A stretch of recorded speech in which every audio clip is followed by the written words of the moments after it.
Hey, how's it going? Hope you're doing well. Today, doing something a little different. Don't have any gameplay for you. Instead, I want to talk about a deck that's running around in Historic. It's ruining my day. It's probably been ruining your day. It's the Thassa's Oracle Tainted Pact Combo deck. You can see some gameplay footage of it behind me. This is from my Selesnya Coco video that I put up earlier this week. In this video, we have the perfect answer. I thought, they play out the Thassa's Oracle, we Coco, we hit the Skyclave Apparition, we eat their Thassa's Oracle, and yet we're still going to lose this game. Why is that? Well, Thassa's Oracle says this. When Thassa's Oracle enters the battlefield, look at the top X cards of your library, where X is your devotion to blue. Put up to one of them on top of your library and the rest on the bottom of your library in a random order. If X is greater than or equal to the number of cards in your library, you win the game. Well, their devotion is currently 0. But what they're going to do with Tainted Pact is, well, exile the top card of your library. You may put it into your that card into your hand, unless it has the same name as another card, and repeat this process. Basically, the Tainted Pact is going to run out their library, go down to 0 cards, and they win. It sucks. Here's another game. This was game 3 in that same match. We have the opponent on the back foot. They're dead next turn. They have 2 cards in hand. Of course, they also have a Witchclaw Talisman. We'll talk more about that in a little bit. They go and they find one of the combo pieces that they're missing, and they're going to beat us simply because they're able to deploy the Thassa's Oracle and the Tainted Pact for a total of 4 mana. They can do this kind of at instant speed because Tainted Pact is instant. So what do we do about this? Well, there are certainly some ways that we can handle this deck in the format, and that's what I want to talk about today. But before I talk about those, I'm going to take a look at one of the decks that I think is very well tuned and try to get a better understanding of what's in the deck. Let's do that. Alright, so here's the deck. This is Squad Chief's Grixis build of the Pact deck, and I think it's pretty great. He's been doing very well with the deck. He climbed to Mythic very quickly at the end of last season, and I'm pretty sure he's up to Mythic now, just destroying the competition. And the deck is really cool. I really appreciate the way it is actually built. There is a limitation to Tainted Pact, which kind of forces the creator of the deck to make it a singleton deck. If you look at the deck, you'll notice that only Tainted Pact is a 2 of, and Thassa's Oracle is a 2 of. Everything else is a singleton. You have 1 island, 1 snow-covered island, and so forth. This makes the deck very interesting to me, but it is also a very good tell. So if you are playing in Historic and you start noticing some very weird card choices from your opponent, or you start noticing there is inconsistency with playing 2 cards of the same name, that's a big red flag to you, telling you, hey, this is probably a Tainted Pact deck. Now, if your opponent plays out 2 Watery Graves, then you could probably assume, okay, this is a standard Grixis control deck, and yeah, you can change your plan accordingly. Now, we already talked about the combo. How do they pull off the combo? Well, one of the main threats to this deck, I think, is aggro. Decks that just get in too fast and beat them down. That means the deck is going to pack a ton of interaction and a ton of redundancy. If we look in this first column here, we will see nothing but removal, spot removal, and sweepers. Also hand interaction. You're going to start seeing cards like Blood Chief's Thirst, Fatal Push, Cling to Dust should be over here, Fatal Push, Eliminate, Heartless Act, and so on. You'll start seeing a bunch of sweepers like Languish and Ritual Soot, and so on. There's lots of options for them to choose from. They're going to have sweepers. And then, of course, they're going to have Hand Disruption, Thoughtseize, and Inquisition. Only one ofs, but you can bet your butt you're going to see both of those cards in their opening hand every single time. They're also going to play some number of counter spells, and they're going to probably bring in more against certain decks from the sideboard, things like Disdainful Stroke and Mystical Dispute. In the main board, they're playing, ones that have a little bit more utility. Censor allows them to cycle. Supreme Will also lets them look for a specific card from the top 4. And then the one counterspell that's probably going to be consistent over all of the Pact decks is Pact of Negation. This is a huge counterspell for them because it costs 0, counters anything, and it does have a downside. It says at the beginning of your next upkeep, pay 3 blue. If you don't, you lose the game. The thing is, when they're all in on that combo and they can protect it, they know there's not going to be another turn one way or another. Next, they're going to have cards that allow them to find the combo, because it is a 2-card combo and there are only 4 copies in the deck total. They're going to have tutors, Witchclaw Talisman allows them to go and find either card. Yeah. Solve the Equation allows them to get Tainted Pact, and Grim Tutor allows them to get either one. If you somehow manage to remove these cards from their deck, or they just can't find them, they also have Fae of Wishes and Mastermind's Acquisition, which allow them to get the cards from the sideboard. Now, in this specific case, only Tainted Pact in the sideboard. Thassa's Oracle is not here, which was a little surprising to me.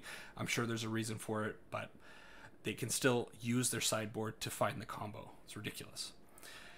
And then you have this column, which is just basically a bunch of utility spells, things like Mazemind Tome that's going to allow them to gain a little bit of life and draw cards, and then other cards that are just going to allow them to keep digging through their deck, trying to find the combo, trying to stay alive, gaining them a little bit of life when they can.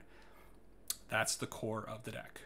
Now, you will notice in the deck, there's basically one win condition outside of Nicol Bolas, which is the only secondary win condition in the deck in this case. I guess Bonecrusher Giant could get in for some beats if that comes down to it, but for the most part, this deck is all in on the Tainted Pact combo. The thing is, the deck is still so consistent and so capable of pulling off the combo that it doesn't really need that secondary win condition. It makes it very threatening. So there are some ways to fight against it. Let's go take a look at some of those now. Alright, so these are the cards that I came up with that probably give us the best chance of beating these Tainted Pact combo decks in Historic. The most basic way that we can approach this is just with aggro, of course. Decks that are playing Soulscar Mage, Clever Luminmancer, and so forth, if you can get in there, really pose a threat by turn 3 or turn 4, maybe you get underneath the combo and you're able to blow them out. The thing is, we just saw the deck, and what we noticed in the deck was a ton of spot removal. They're going to have ways of slowing down your creatures, and you better believe in games 2 and games 3, they're going to have even more spot removal to deal with your early game aggression. Still, if this is the type of deck that you like to play, you definitely know that I'm that kind of player. You just kind of got to go with it and hope that they don't find the combo right away. If you want a little bit more insurance to combat it, counterspells are probably going to be your best bet. Of course, Dovin's Veto is probably the best counterspell that you can play, simply because it says this spell can't be countered. We talked about Pact of Negation being in there to hedge against counterspells when they're about to pull off the combo. Well, Dovin's Veto can come in and really ruin their day. The problem is it's blue and white, so a little bit of a problem. Test of Talents is also a really good card. This is a great one against the Pact in particular, because you can counter it and then search its controller's graveyard, hand, and library for any cards with the same name and exile them. So if you can manage to get one of their packs, you can get both of them.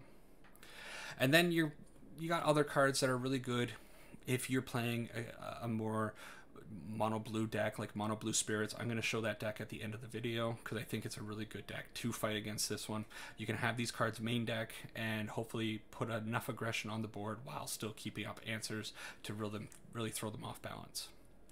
Nimble Obstructionist is a really cool card that also does a very good job at stopping the overall combo. It cycles for 2 and a blue, and it says when you cycle Nimble Obstructionist, counter target activated or triggered ability you don't control. This means if they put out the Thassa's Oracle and then respond with the Tainted Pact eats through all their library, and then the Thassa's Oracle's on the stack, you can cycle Nimble Obstructionist and counter the Thassa's Oracle ability, leaving them with no cards in their graveyard, or in their deck rather, and fizzling the Thassa's Oracle ability to win the game. The really cool thing about Nimble Obstructionists is that it's not a spell. Of course, if you cast it as a creature, it's a spell, but when you cycle it, that's an ability, and that ability is really hard to interact with outside of a few niche cards in the format. Your next probably best bet is Hand Disruption. Cards like Inquisition of Kozilek and Thoughtseize, wow, lost my words there for a minute, are always going to be really good at breaking up combos. It's been that way in Modern forever, and these cards are probably, I'm not sure if counterspells or Hand Disruption are better. These are the top 2 ways of dealing with these decks. So if you are playing something like a Death Shadow deck, or really just any black-based deck, you're going to have these mono black definitely has access to them. If you're playing vampires, they have access to these cards. Really good ways to throw off your opponent's plan, disrupt them just enough to be able to take them out before they can combo off. If you insist on playing white, like I always insist on, you have cards like Hushbringer. Now, I'm not really certain on Hushbringer. Hushbringer definitely stops Thassa's Oracle's trigger from going off. However, if you're playing white, you're probably also playing a whole bunch of ETB creatures of your own, and you probably don't want to interrupt your own plan to stop your opponent's plan. I'm not 100% sold on this one, but it's something to consider. A card like Thalia could be really great. You saw in the deck when we looked at it, they only had 2 creatures in the deck, Thassa's Oracle, and in the case of that one, Nicol Bolas. Thalia can tax everything. It's not going to stop them, but it's going to slow them down, and that's really all we can do. Archon of Emeria, same thing, just slowing them down. They can only play 1 card per turn. That means if they're trying to dig for their answers, well, they can only do 1 per turn until they deal with the Archon. They can still combo off with the Archon on the battlefield. I think it's a little bit of a weirder process. They have to Tainted Pact on your end step and then leave like 1 card in their grave or in their deck, and then on their upkeep they draw that, play out the Thassa's Oracle, and still win. So you have to be careful, but there's, it's a great card to hedge against their plan. And then finally, Elite Spellbinder, same thing. Just add a little bit of tax to their cards. If you can play this card out, hit a Tainted Pact, make it cost 4 instead of 2, increase the overall combo cost to 6. Just gives you enough time to hopefully get in with enough damage. Elite Spellbinder is 3 damage in the air. Unless it gets removed, it's not going to have anything to contend with most of the time. This could be an avenue to victory.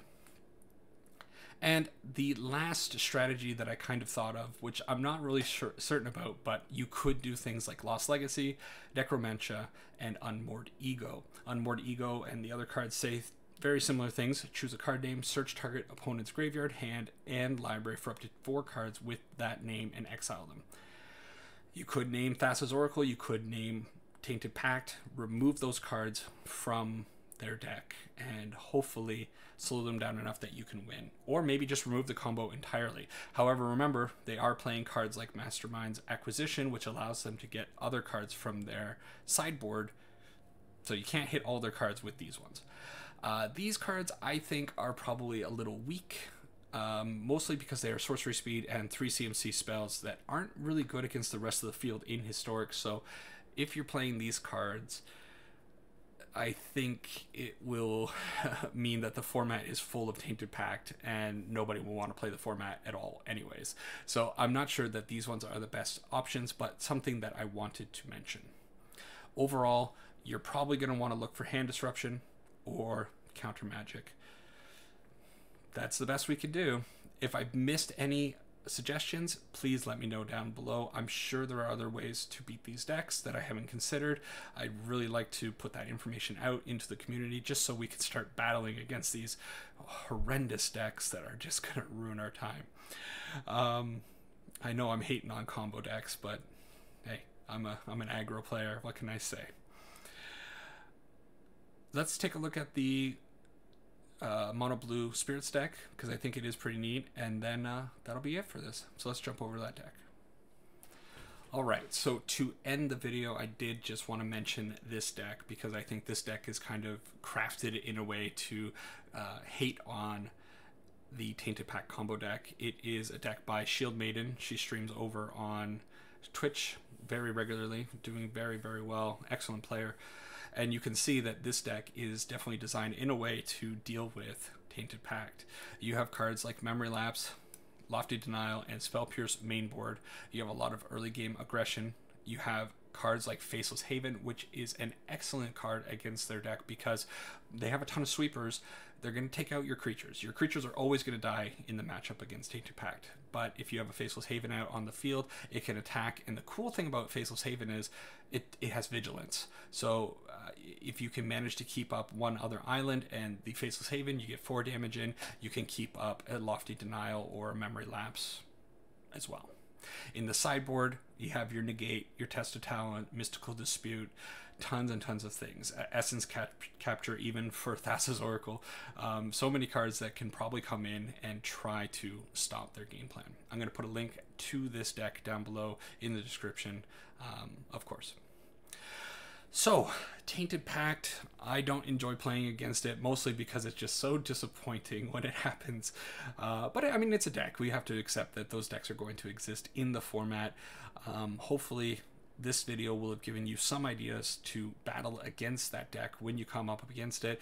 If there's something that I missed, please don't hesitate to mention it down in the comments. I'd love to give more information to the people that do stumble across the video. And hey, never know, maybe we can finally battle against Tainted Pact.